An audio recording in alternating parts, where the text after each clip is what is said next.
com o Mercosul e celebra essa ficção.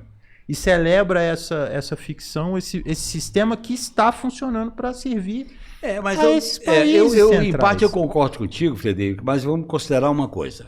Na crise política mundial, que você tem Gaza, Irã e Venezuela, que são os 3 pontos críticos dessa nova hegemonia do imperialismo americano numa situação de decadência lenta e prolongada, você tem o risco de uma guerra. Você tem o risco de uma guerra. Mas não é uma guerra no sentido, não é uma guerra como se coloca, como se fosse uma conflagração geral. Você tem conflitos regionalizados com grandes repercussões. Isso sim. Agora, nesse sentido, eu acho que, apesar do Lula ter se equivocado na questão da Venezuela, eu acho que o Lula hoje é uma das lideranças do campo progressista no mundo, que é uma referência para você discutir a autodeterminação dos povos, a questão da paz, a questão da democracia e a não ingerência nos assuntos internos. Portanto, ele faz um contraponto com a política imperialista. Agora, esse contraponto é delicado, porque ele não pode fazer a confrontação aberta, porque na correlação de forças não permite, mas ele não pode aceitar a negociar a soberania nacional. Nesse sentido, a última declaração dele foi muito clara nesse sentido aí. Então, e como o Brasil tem uma direita entreguista, vassala, tanto do ponto de vista da extrema como da direita neoliberal, nós vamos ter um caminho, o fio da navalha para enfrentar isso aí. Por exemplo, a questão hoje que está colocada, por isso que eu acho, viu, Frederico, que a extrema-direita, ela surgiu no bojo da crise de 2008, subiu no bojo do autoritarismo, do golpe, e surgiu num fenômeno que é pouco discutido, e eu coloco a criminalização da política. Na hora que a política foi criminalizada, cujo alvo era o PT, depois chegou no Lula, com a Lava Jato, era exatamente para arrebentar com a representação política popular. Isso aconteceu a famosa revolução híbrida, a guerra híbrida no mundo inteiro. E aqui chegou no Supremo. O Supremo incentivou os monstrinhos. Onde é que estava a Zambelli? Em frente à Fiesp, fazendo proselitismo. MPL, essa turma toda. Bolsonaro, essa turma toda. Só que os monstrinhos viraram monstrões. E os monstrões fascistas não queriam ser controlados. Por isso que houve um enfrentamento com o Supremo. E como a roupagem do Supremo ficou nu com o Intercept, né? Aí teve que fazer um remanejamento, um reajuste disso aí. E eu acho que, nesse sentido, é um processo muito rico, porque o Supremo hoje tem um papel positivo em julgar e condenar os golpistas. Agora, nós não podemos abraçar o Supremo e dizer que o que ele está fazendo tudo é correto. Não é tudo correto. Então, nesse sentido, o PT foi vítima, viu, Frederico, de um processo violento. Eu acho que na democracia liberal, nenhum partido, no caso do Brasil, é claro, e eu digo, quiçá do mundo, que foi violentamente combatido como o PT. Não, houve esse caso. Uma hegemonia da grande mídia, a criminalização. Não, houve um consórcio naquele momento. Um consórcio barra pesada. Então, esse é um ponto bom também de debate, que eu concordo em boa parte do que o Genuíno colocou, só que eu só queria complementar com um ponto que eu acho que é importante a gente também não ignorar isso, que igual eu estava discutindo essa questão da gestão do modelo neoliberal e tudo, naquele momento, nesse período da década de 2010, a gente está vendo as consequências da crise de 2008 no mundo inteiro.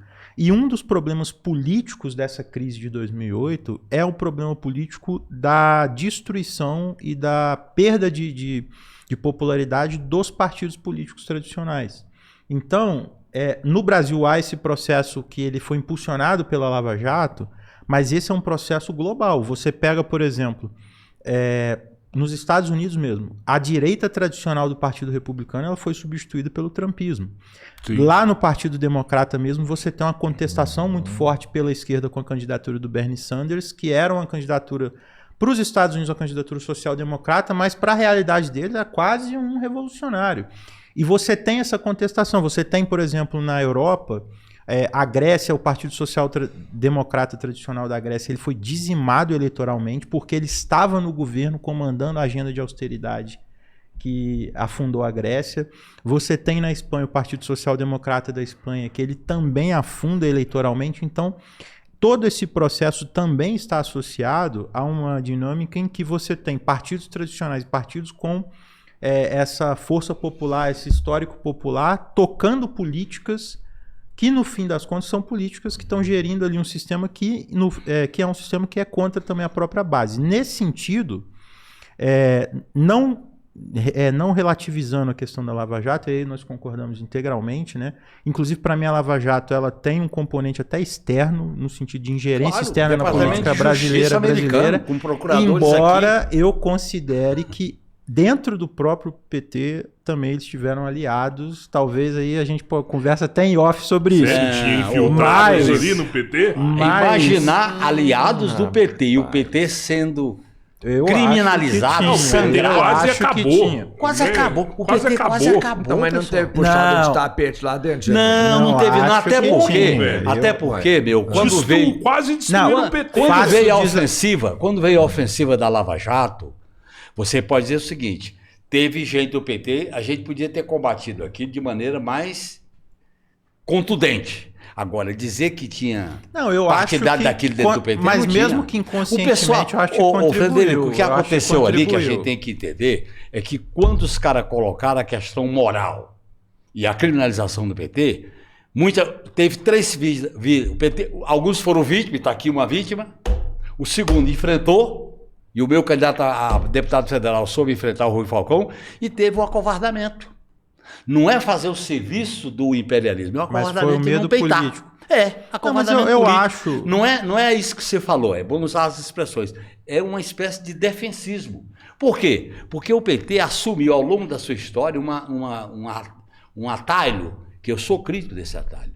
O moralismo político para a esquerda é uma faca de 2 gumes, como diz Vicente Mateus, de 2 legumes. Porque o moralismo leva a gente a se confundir com o status quo. E isso acabou tendo marca no PT. A política. Por isso que o Brizola, eu vou fazer uma homenagem ao teu líder, Grande que sempre Brizola. a gente homenageia. Quando o Brizola falou, o PT de macacão, a arena de macacão num determinado de macacão, momento. Né? Era um pouco isso, o moralismo. Você não pode aceitar aquela visão moralista. Então, aquilo ali, o PT ficou desarmado, porque o PT não entendeu o que estava em jogo, que era uma ofensiva para chegar no Lula, e chegou. Tanto que o Lula foi preso. Explodiu essas contradições. Tá. Né? Aí, veja bem como esse processo é muito rico. As causas dessa crise, que foi, você tem razão, 2008, aí veio as consequências dela, houve um remanejamento da geopolítica na América Latina, que pressupõe o golpe aqui no Brasil, a eleição de 2004, que foi o sinal do golpe, com Aécio Neves 2014, não reconhecendo o resultado da eleição, e aí foi para o tudo ou nada. Naquele momento, a gente tinha que ter ido para o enfrentamento. Como nós fomos para uma política de austeridade fiscal com o Levi, nós nos ferramos. Não, isso ajudou a alimentar. Claro. É uma questão porque em determinados momentos você tem que você tem que levantar o sarrafo. E fazer o enfrentamento político. É a pergunta que eu faço para as pessoas, o básico assim, naquele momento o governo tinha que ter enfrentado essa pressão pela austeridade e falado, eu não vou aceitar, eu vou fazer uma política de ampliação de investimento para enfrentar a crise, porque é uma questão, a Dilma caiu com 10% de aprovação. Se a Dilma tivesse ali 30%, 40% de aprovação, o custo político para derrubar ela seria muito mais alto. Exatamente. Seria muito mais alto. Se ela cai, o que aconteceu, por exemplo, na época do Jango? O Jango caiu com muita popularidade, porque ele mobilizou a população. Era 60%. Ele era uma popularidade muito alta. E tanto é que na redemocratização eles tiveram que cortar as asas do trabalhismo de tudo quanto é jeito para impedir a reorganização. Naquele momento, o Brizola, por exemplo, perdeu a sigla do PTB e tudo.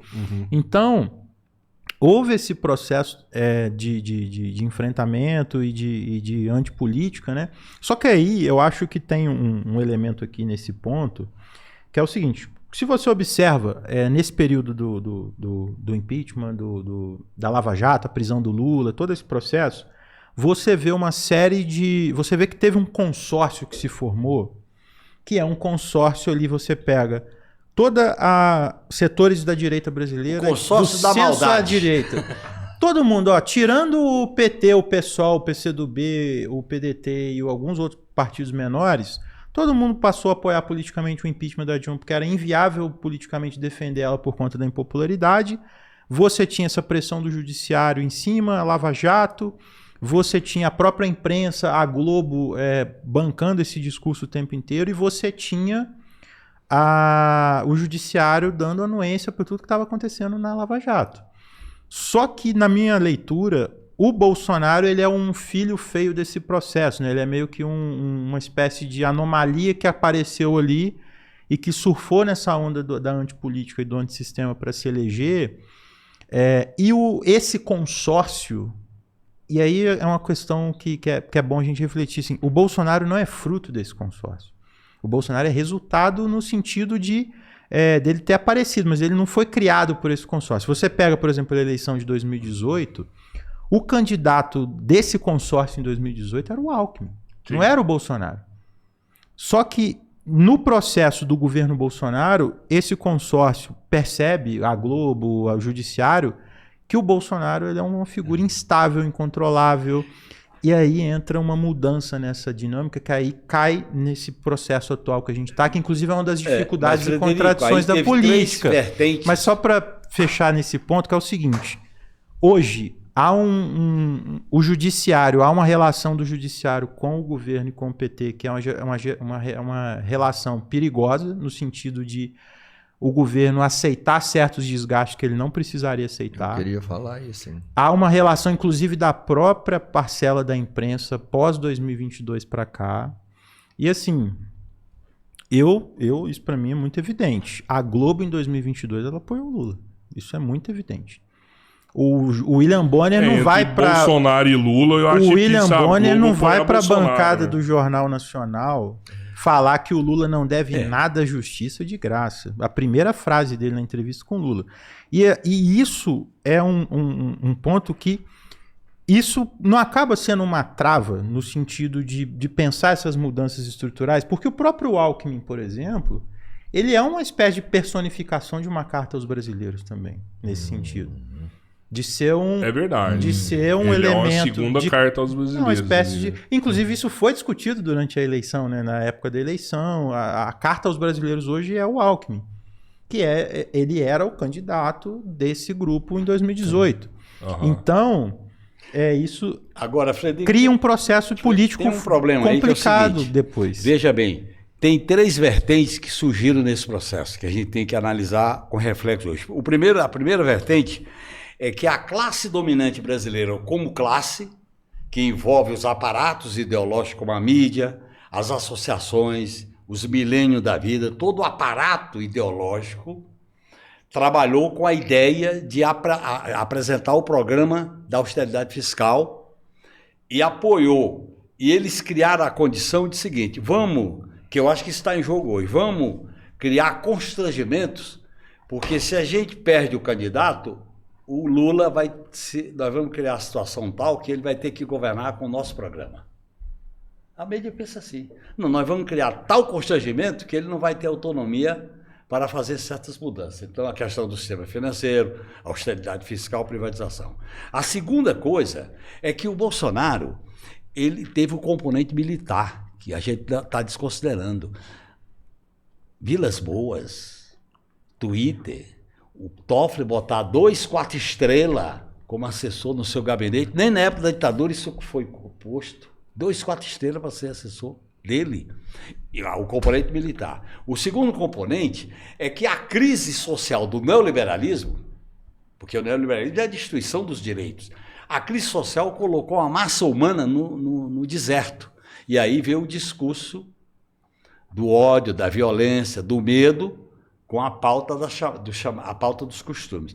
Essas 3 vertentes produziram o Bolsonaro para derrotar a esquerda, porque a direita sabe fazer as coisas. Quando o Lula poderia ganhar do Collor em 89, a Globo agiu militantemente com a edição do debate para botar o Collor. Depois tirou o Collor. Eles fizeram campanha para constranger o Lula. E o Bolsonaro, em 2018, eles achavam que o Bolsonaro ia se adequar ao sistema de poder. Sim. Ele não imaginava que ia ser De certa forma, esse processo que você descreveu também, né, em relação ao próprio Lula, né? Então de constranger o Bolsonaro. Por exemplo, o debate que nós estamos fazendo agora, que eu acho que é fundamental, é o seguinte: o Lula tem que ir para essa disputa com um programa de transformações estruturais e deixar claro, e é importante que ele seja bem votado, para ele não para essas peias não agirem no constrangimento. Não é que você faz acordo. É que os caras criam um discurso da austeridade, do sistema financeiro, das privatizações. Você vê a campanha que os caras estão fazendo pela privatização com a crise dos Correios. Né? Para constranger o governo, politicamente, a não fazer mudanças mais estruturais. Por isso que eu acho, viu, que aí eu voltaria, Frederico, àquela questão que você colocou. Hoje, quando a gente fala revolução, não é... E eu estou à vontade porque eu participei de experiência de resistência armada. Quando a gente fala revolução, não é luta armada. Quando a gente fala revolução, não é assaltar o Palácio de Vera. A gente fala de um processo de conquistar corações e mente, criar uma contra-hegemonia, trabalhar nos aparatos públicos e nos aparatos privados. Você criar institucionalidade de baixo para cima. Você cria um movimento organizado de opinião pública militante. Esse é que é o processo. Isso é um processo, você só pode fazer isso se você tiver um pé na ordem e um pé fora da ordem. Um pé na instituição e um pé fora da instituição. Por isso que eu citei aqui o plebiscito sobre a questão das emendas do orçamento. Porque a governabilidade com emenda impositiva, que nasceu no golpe contra Dilma, com Eduardo Cunha, é impossível você governar. Se você somar o sistema eleitoral nosso, que é uninominal, e nenhum estado pode ter menos do que 8 e nem mais do que 70, ferrou, pessoal. Ferrou. Porque quando você vota para presidente, o povo vota achando que vai mudar o país, e o eleitor é um voto no Brasil inteiro. Mas quando você vota para deputado, o eleitor não é um voto no Brasil inteiro. O eleitor dos grandes estados tem um peso menor do que o eleitor dos pequenos estados, considerando que também tem o Senado. Então, esse é um problema institucional, estrutural. Como é que você vai resolver isso? Nós não resolvemos na Constituinte, apesar do embate que teve. Se você fizer uma consulta popular plebiscitária. Eu estou convencido que emendas impositivas a gente só arrebenta com elas se fizer um plebiscito. E eu estou à vontade, porque quando eu era deputado eu não fazia emenda no orçamento. Nem emenda individual, não tinha emenda PIX. Mas essa questão das emendas impositivas, de fato, a gente tem que enfrentar. Mas eu acho que existe um problema de fundo maior, que aí eu acho que a gente entra no centro do embate, assim, ou da discordância aqui. Por exemplo, concordo integralmente que a gente tem que fazer a disputa de corações e mentes para a gente colocar na pauta central esse avanço da consciência em direção a até uma mudança institucional mesmo. Mas, um exemplo, quando o Lula vai lá e dá uma declaração e fala que ele aprendeu com a dona Lindu, que ele não deve gastar mais do que ele arrecada em casa, que ele compara o orçamento familiar com o orçamento do Estado, ele está regredindo nessa consciência, ele não está avançando. Quando o governo apoia e acorda um acordo Mercosul-União Europeia, é o mesmo processo. Eu só não vou concordar contigo para não dar força ao seu antilulismo. Não é antilulista. Não é antilulista. Cara, é antilulista. O Lula não é... Frederico, o Lula não é inimigo da esquerda. O inimigo da esquerda é a extrema-direita. Mas o inimigo da esquerda é o neoliberalismo. Claro, não é o Lula. Então, mas se o Lula está praticando o neoliberalismo, eu tenho que criticar ele. Negocia muito. Pois é. Sabe qual que é o problema? Quantos bilhões a gente tem de emenda impositiva hoje? Coisa de 51 40, milhões. 50 bilhões. 51 bilhões. 51 bilhões. O orçamento brasileiro hoje, ele tem um teto de gastos que eu não posso gastar mais do que 2,5%. Então, mesmo que eu revogue as emendas impositivas, eu ainda tenho um teto de gastos para poder impedir o Estado de investir. Eu vou te dar uma colher de chá. Eu vou te dar uma colher de chá para você fazer a crítica correta. Olha bem, o orçamento brasileiro em 2026 vai custar, como título da dívida, por causa desse juro, um tri. Então, mas aí é isso. O problema de fundo é esse. Não só isso. Não necessariamente. Porque 1 trilhão isso é realmente um problema. A gestão da dívida pública. Isso é um problema, mas então, aí que entra esse o debate. Por que está em 1 trilhão? Quando o governo foi lá se reunir, o governo tem maioria, desde o início o governo tem maioria na Comissão Monetária Nacional. São 3 membros, o ministro da Fazenda, do Planejamento e o presidente do Banco Central. Conselho Monetário Nacional. Conselho Monetário Nacional, isso, CMN. A meta de inflação no Brasil hoje é um equívoco. É de 3%. Tinha que e ser isso foi uma maior. opção Tinha do que ser governo. mais. Tinha que ser mais. 4,5. Isso foi. Por aí. Tinha que ser. A meta da Índia, eu estava até comentando ontem no Critique, a meta da Índia é de 4% com a faixa de tolerância de 2%. A Índia hoje é o país que mais cresce no mundo. Se você pega o déficit fiscal da Índia é maior do que o do Brasil e a taxa de juros da Índia é menor do que o Brasil, a inflação da Índia é uma inflação próxima da nossa. Então, essa meta de inflação que o Brasil tem é uma meta de inflação que ela estimula os juros altos. E aí você tem uma realidade hoje no Banco Central que você tem a presidência do Banco Central e os principais diretores, todos indicados pelo governo, votando unanimemente para manter uma taxa de juros em 15%. E aí entra esse problema de leitura política, de consciência que a gente precisa fazer avançar e nesse sentido há um embate a ser feito, não no sentido de antilulismo, mas no sentido de você debater as premissas da política econômica.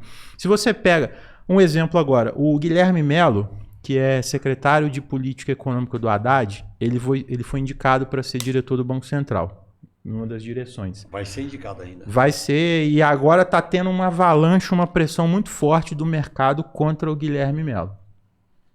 E aí você pensa assim, pô, o Guilherme é o cara é o Mao Tse Tung do PT, né, cara? O cara vai chegar lá, vai defender, estatizar tudo e tal. E aí quando você vai ver o que o Guilherme defende, o Guilherme foi um dos principais defensores e formuladores do teto de gastos. Ele defende uma política, ele defende uma leitura econômica que não se deve enfrentar o mercado, porque o mercado vai reagir, isso vai ter constrangimento e vai derrubar e vai enfraquecer o governo. É mais um liberal. Ele ali. defende, inclusive, a premissa liberal de que é consenso, ele afirma isso, inclusive quando o teto de gastos foi implementado, ele afirmou que é um consenso de que o controle da relação dívida-PIB é essencial para você estimular o crescimento econômico, dentro de um discurso que todo o mercado também defende. Então, se a gente não tem um instrumento político, um instrumento na comunicação, no debate, para poder fazer esse questionamento, a gente não consegue entrar nessa disputa ideológica. E aí fica tudo restrito a essa polarização em que o mercado ele demoniza o PT de uma forma exagerada. E eu acho que isso daqui é um consenso. Ninguém aqui defende que o Lula é um revolucionário. O Lula ele não é um cara que ele traz grandes problemas para o mercado, mas o mercado ele continua achando isso. Porque